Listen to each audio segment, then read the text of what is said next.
करते, लेकिन उसको टाइट कर लेते हैं। जो ये इनर थाई है ये भी टाइट हो गई, ये जो इनर थाई की जो मसल्स है ये टाइट हो गई, और जो वजाइना के अंदर का जो रास्ता है वो नैरो हो गया। एक वजनदार महिला अपने छोटे मोटे कामों से भी रोजमर्रा के थक ही जाती है, क्योंकि एनर्जी लेवल उसका डाउन रहता है, वो स्टेमिना भरपूर नहीं रहता, बर्बाद हो जाते हैं। एजिंग का मतलब यही थोड़ी ना होता है कि आपके चेहरे पे झुर्रियां पड़ेंगी, आप खासेंगे खुल्ले खुल्ले करके, तभी पता लगेगा कि हाँ बूढ़े हो रहे हैं। आपका व्यवहार, आपके उठने बैठने का तरीका, आपका स्टैमिना, आपकी एनर्जी, आपका चलना उठना बैठना फिरना, ये सब बताता है कि आप टाइम से पहले बूढ़े हो रहे हैं। तो इस बढ़ते हुए मोटापे पे रोक लगाइए, ना केवल अपनी सेक्स लाइफ में सुधार लाने के लिए, बल्कि अपनी नॉर्मल जो आपकी लाइफ, जो आप डेली वर्क करते हैं, उसको भी बेहतर बनाने के लिए। किसी मोटी लड़की के साथ सेक्स कैसे करें? अगर फीमेल पार्टनर वजन में भारी है तो उसके साथ सेक्स कैसे करें? वो कौन सी पोजीशन बेहतर रहेगी कि उसे फुल सेटिस्फेक्शन मिल सके, दोनों के लिए पोजीशन आनंददायक रहे, कंफर्टेबल रहे, इसके बारे में बताइए। वैसे तो देखो, दुनिया में हर तरह के मॉडल अवेलेबल है, पुरुष और महिलाओं में आपको हर तरह की वैरायटी देखने को मिल जाएगी। अब ये डिपेंड करता है कि आपकी जो फीमेल पार्टनर है या आपका जो मेल पार्टनर है वो मोटा है, पतला है, पतली है, या साइज में थोड़ी भारी है, छोटी है या लंबी है। उसके साथ सेक्स को मजेदार बनाने के लिए आपको पोजीशन का ज्ञान तो होना ही चाहिए, वरना सेक्स के दौरान थोड़ी बहुत दिक्कत तो आती ही है। खैर, अभी मैं जो बात करने वाली हूँ वो मोटी लड़कियों के साथ सेक्स कैसे करें, किस तरह की पोजीशन का यूज करें ताकि वो कंफर्टेबल हो सके और आनंददायक हो सके दोनों के लिए। इसी के बारे में मैं इस वीडियो में जानकारी देने वाली हूँ। ये वीडियो आपके लिए काफी इंफॉर्मेटिव साबित हो सकता है, खासकर उन पुरुषों के लिए जिनकी जो महिलाएं हैं वो वजन में थोड़ा सा भारी है और उन्हें अब लगता है कि यार पहले की तरह वो मजा नहीं आता, वजन थोड़ा बढ़ गया है, तो किस तरह की पोजीशन हम ट्राई करें ताकि जो सेक्स है पहले की तरह आनंददायक हो सके। पहले ही बोलकर चल रही हूँ, मैं पिक्चर्स यहाँ पे पोजीशन की नहीं दिखा सकती, मेरे चैनल के लिए अलाउड नहीं है। आपको जो जो मैं पोजीशन बताऊंगी वर्बली, उसके बारे में जो भी आपको डायरेक्शन दूंगी आप जाके उसे गूगल पे सर्च कर सकते हैं।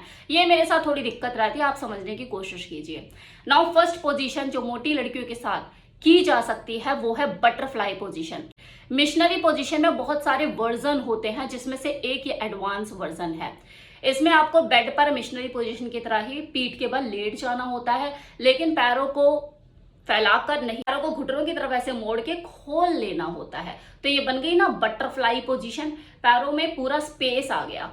पैर पूरे बटरफ्लाई पोजीशन में ऐसे खुल जाते हैं और आपको पूरा स्पेस मिल जाता है अंदर अपने पीनस को इंसर्ट करने का, जिसकी वजह से आप जी स्पॉट को डायरेक्ट टच कर पाते हैं अपने फीमेल पार्टनर के। अब इस पोजीशन में सेक्स करने के लिए क्यों बोल रही हूँ, क्योंकि ज्यादातर जो मोटी महिलाएं होती है उनकी जो इनर थाई होती है ये काफी हैवी होती है, जिसकी वजह से पेनिट्रेशन वो स्मूथ नहीं हो पाता और उनको भी दिक्कत होती है। तो इसमें सबसे बेस्ट ये बटरफ्लाई पोजीशन रहती है, क्योंकि जो इनर थाई होती है वो बिल्कुल स्पेस बन जाता है वहां पे, और आप जो पेनिट्रेशन है वो बिना किसी रुकावट के बड़े आराम से कर पाते हैं। पोजीशन को आप थोड़ा और ज्यादा बेहतर बनाने के लिए उसके कूलों पे नीचे तकिया भी सेट कर सकते हैं, और पैर जरा और ज्यादा ओपन कर लेगी तो आपके लिए काफी प्लेजरेबल साबित हो सकता है, आपको सेटिस्फेक्शन दोनों को ही भरपूर मिल सकता है इस बटरफ्लाई पोजीशन में। Now second position is doggy position. ये तो फॉर्मूला है, नंबर 1 हिट फॉर्मूला। हर शेप साइज की लड़की के साथ फिट हो जाता है, डजंट मैटर कि उसकी हाइट छोटी है, लंबी है, वो पतली है, मोटी है, वो किसी भी शेप और साइज की क्यों ना हो, डॉगी पोजीशन हर फीमेल हर मेल के लिए एप्लीकेबल है। फुल प्लेजर, फुल सेटिस्फेक्शन, वो चरम सुख की गारंटी देता है ये डॉगी पोजीशन। इस पोजीशन में सेक्स करना किसी मोटी लड़की के साथ बहुत ही आनंददायक हो सकता है, क्योंकि सबसे पहले तो वजन ज्यादा होने की वजह से ये जो बट है ये मांसलदार होंगे, मसल्स होंगे उसमें, तो उसमें आप उसे डॉगी बना के सेक्स करेंगे तो आंखों को तो वैसी एक्साइटमेंट मिलेगी देख देख के, आप स्पैंकिंग भी कर सकते हो। और क्योंकि ये डॉगी पोजीशन है तो जी स्पॉट को डायरेक्टली आपका जो पीनस है उसके टच करेगा, क्लाइमेक्स पे वो जल्दी पहुंचेगी, आप दोनों के लिए सेटिस्फेक्शन इसमें भरपूर होगा, प्लेजरेबल होगी ये पोजीशन आप दोनों के लिए। डॉगी पोजीशन में अलग अलग वैरायटी भी आप इसकी ट्राई कर सकते हैं, like froggy style, lazy doggy style, और जो ट्रेडिशनल डॉगी स्टाइल है वो तो मैंने आपको बता ही दिया है। हर तरह की पोजीशन, नीचे तकिया लगा के आप इसे कंफर्टेबल और बेहतर तरीके से कर सकते हैं। तीसरी पोजीशन सेम डॉगी पोजीशन की तरह इस मिशनरी पोजीशन में भी अलग अलग तरह की वैरायटी देखने को मिलती है, जो आपके सेक्स के एक्सपीरियंस को बढ़ाती है, आपके पोजीशन का जो अनुभव है उसको बढ़ाती है। इस वाली पोजीशन में कोई फीमेल बेड पर पीठ के बल लेट जाती है और अपने घुटनों को ऐसे मोड़ के और उसके जो तलवे हैं, जो पैरों के जो तलवे होते हैं, उससे अपने मेल पार्टनर के चेस्ट पे ऐसे टिका देती है और उसका जो पार्टनर है वो सामने से आके इन आउट करता है। तो बटरफ्लाई पोजीशन से थोड़ा सा अलग है। बटरफ्लाई में आप पैर पूरे ओपन कर लेते हैं, इस पोजीशन में आप ओपन तो नहीं करते लेकिन उसको टाइट कर लेते हैं। जो ये इनर थाई है ये भी टाइट हो गई, ये जो इनर थाई की जो मसल्स है ये टाइट हो गई और जो वजाइना के अंदर का जो रास्ता है वो नैरो हो गया। एक वजनदार महिला अपने छोटे मोटे कामों से भी रोजमर्रा के थक ही जाती है, क्योंकि एनर्जी लेवल उसका डाउन रहता है, वो स्टेमिना भरपूर नहीं रहता।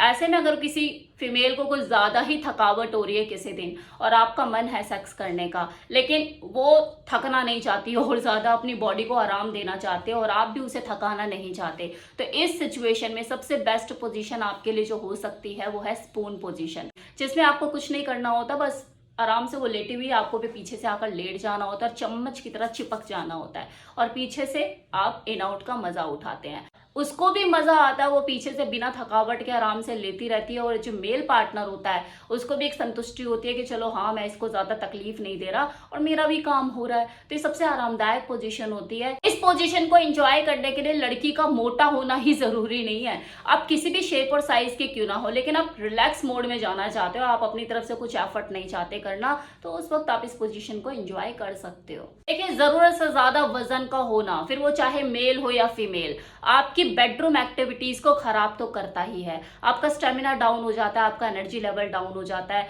बेडरूम में आप उस तरीके से परफॉर्म नहीं कर पाते, तो सेक्स का मजा नहीं उठा पाते। लेकिन सिर्फ बेडरूम तक ही तो आपकी जिंदगी सीमित नहीं है ना, बेडरूम के बाहर भी आपकी एक लाइफ है। तो बढ़ता हुआ मोटापा आपकी जो डेली रूटीन के जो कार्य हैं उनमें भी रुकावट पैदा करता ही है।